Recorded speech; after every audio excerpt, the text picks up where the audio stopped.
Mimi kwa jina naitwa Berta Elidaima Mrema, ni mwali wa hapa nyumbani kwa upande wa baba mkwe. Sasa tulipopata kwamba kuna msiba umetokea hapa, tulikuja kabla hata marehemu hajaletwa. Marehemu alivyoletwa tu akaingizwa ndani. Alipoingizwa ndani tukasema jamani tumuone, wakasema hamna haja ya kumuona, ni mtoto mdogo.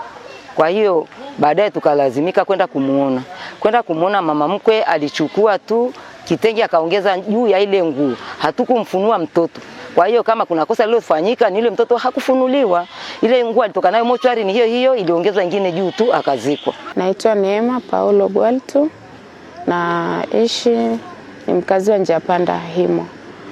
Tuseme tangu siku ambao nilipokuja kuchukua mwili wa mwanangu na ukagundulika haupo, basi madaktari walitupa ushirikiano mpaka leo kupata mwili wa mwanangu. Alipelekwa Alhamisi, akaendelea na matibabu pale usiku huo Alhamisi.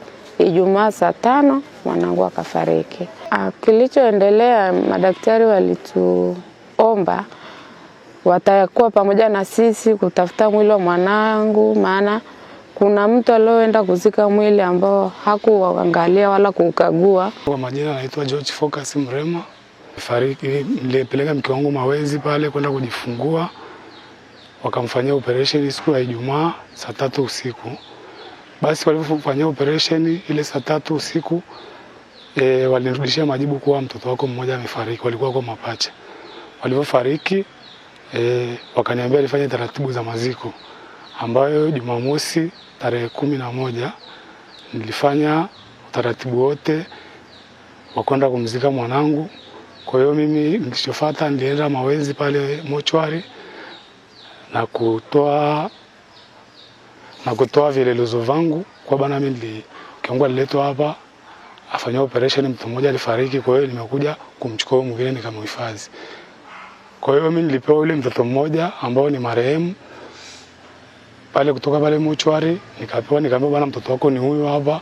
Basi mimi kwa sababu nilikuwa nimepaniki na nilikuwa na mawazo sana, nilimchukua yule mtoto na kuja kumzika maeneo ya Mbokomu. Tarehe juzi sasa ambao ni Jumatatu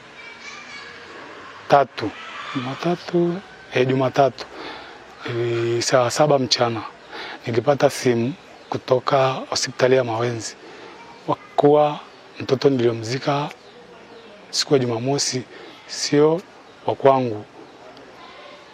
Ilikuwa ni makosa pale mochwari kumtoa mtoto ambao sio wa kwangu. Kwa hiyo hivyo leo nashukuru Mungu, leo siku ya Jumatano saa 5.